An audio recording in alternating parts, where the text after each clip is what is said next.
যারা আল্লাহ তাআলার ইবাদত বন্দেগী করে, আল্লাহ তাআলার কাছে সাহায্য চায়, নিয়মিত 5 ওয়াক্ত নামাজ পড়ে, তাদেরকে আল্লাহ তাআলা অটোমেটিক ভাবে তাদের ঘরে রহমত দিয়ে দেন, তাদের কামাই রুজির ভিতরে বরকত দিয়ে দেন, কারণ ফেরেশতারা এই কাজেই নিযুক্ত থাকে। এখন আমি যদি আমার ঘরে রহমতের ফেরেশতা, বরকতের ফেরেশতা আসার যদি দরজাটাই লাগিয়ে রাখি, তাহলে তারা কিভাবে এই রহমত বরকত নিয়ে আসবে? তাই এই দরজাটা খুলে দিতে হবে। খুলে দিয়ে আজকে এমন 3টি জিনিসের কথা বলবো, এই 3টি জিনিস যদি আপনার ঘরে থাকে, আজই এগুলোকে একেবারে দূরে ফেলে দিন, একেবারে পুড়িয়ে ফেলুন, দূরে সরিয়ে দিন। তা না হলে আপনার ঘরে কখনোই বরকত আসবে না, আপনার ঘরে কখনোই শান্তি আসবে না, আপনার ঘরে সবসময় অভাব, অনটন, দারিদ্রতা এবং অসুখ বিসুখ লেগেই থাকবে। এজন্য সাবধান হয়ে যেতে হবে, জানতে হবে কোন বিষয়গুলো, কোন জিনিসগুলো ঘরে থাকার কারণে আমাদের ঘরে বরকত আসে না, আমাদের ঘরে রহমত আসে না, আমাদের ঘর থেকে আল্লাহ তাআলা একেবারে রহমতকে চিরতরে দূরে ঠেলে দিয়েছেন। কারণ এই জিনিসগুলো যদি ঘরে থাকে, তাহলে আমাদের ঘরে কখনোই রহমতের ফেরেশতা আসে না। এজন্য আমরা এক এক করে জানবো। ধৈর্য ধরে সম্পূর্ণ ভিডিওটি দেখার অনুরোধ করছি, পাশাপাশি চ্যানেলটি সাবস্ক্রাইব করে দিবেন, যাতে করে আপনার মাধ্যমে অন্যরাও দেখতে পারে এবং আপনিও প্রতিনিয়ত ভিডিওগুলো পেয়ে যান। তাই ভিডিওটা শেয়ারও করে দিবেন।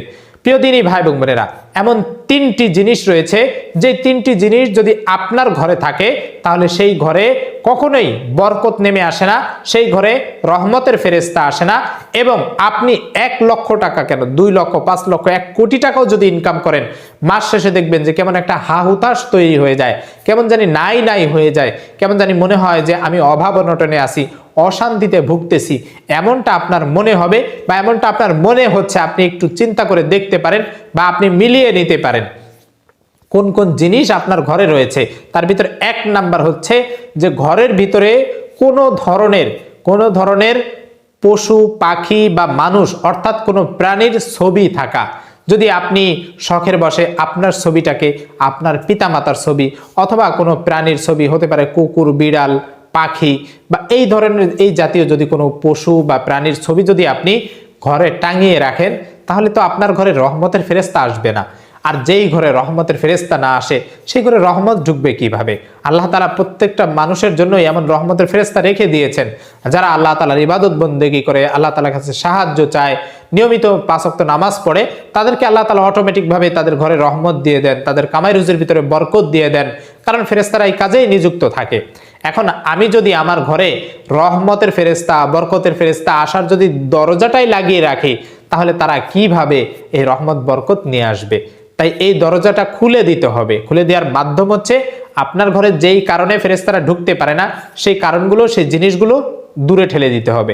হয়তো আপনার শখের জিনিস, কিন্তু এগুলো তো আপনার ক্ষতি করছে। আর তাছাড়া আপনি যতক্ষণ পর্যন্ত এই ঘরে রাখবেন, এগুলো আপনার শান্তি থাকবে না, এগুলো আপনার সংসারে দেখা যায় যে একটা অশান্তি লেগেই থাকবে। এজন্য আপনি এই জিনিসগুলো দূরে ঠেলে দিবেন। 1 নাম্বার, কোনো প্রাণীর কোনো বস্তু যদি থাকে, ছবি থাকে, তাহলে সেগুলো ফেলে দিবেন।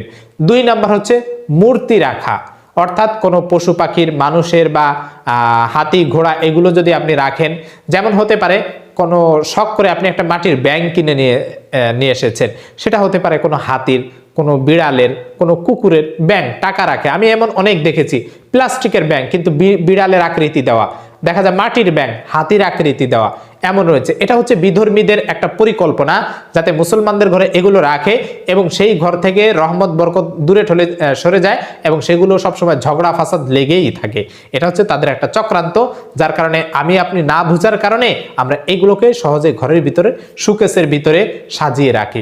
তাই আজই আপনি এগুলো যদি থাকে, আপনি দূরে ঠেলে দিবেন।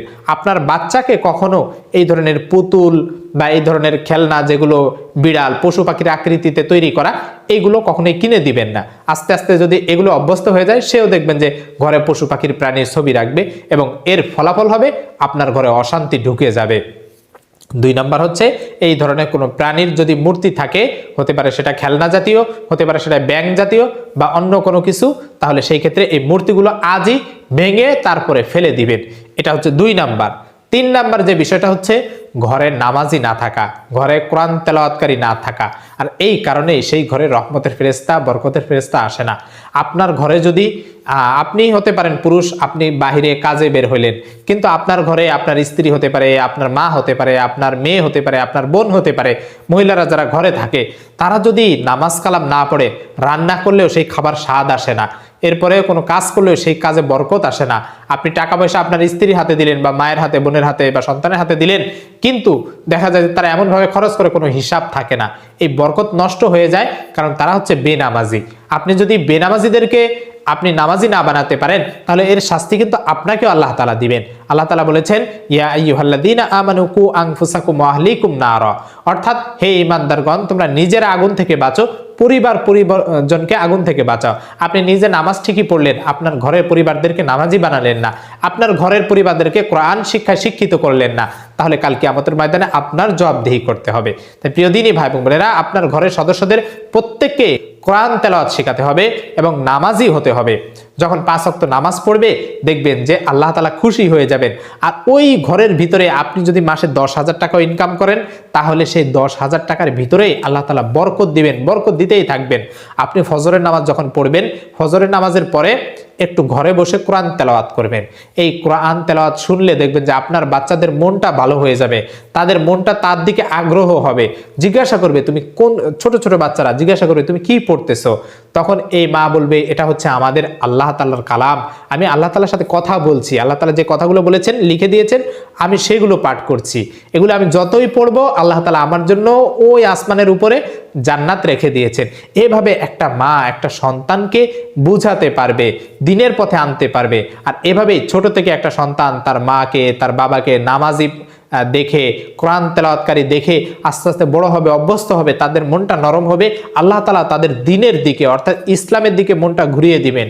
কিন্তু আমাদের বর্তমান সময় হচ্ছে এমন, আমরা আমাদের বাচ্চাদেরকে কি করি, সকাল হলেই মোবাইলটা ধরিয়ে দেই, নাও বাবা কার্টুন দেখো, নিজেরা মোবাইলে ফেসবুক নিয়ে ব্যস্ত থাকি, টিভি রিমোট নিয়ে ব্যস্ত থাকি, নিজেরাও টেলিভিশনে ব্যস্ত থাকি, আসক্ত থাকি, এবং বাচ্চাদেরকেও ল্যাপটপ, কম্পিউটার, এরপরে মোবাইল ধরিয়ে দেই।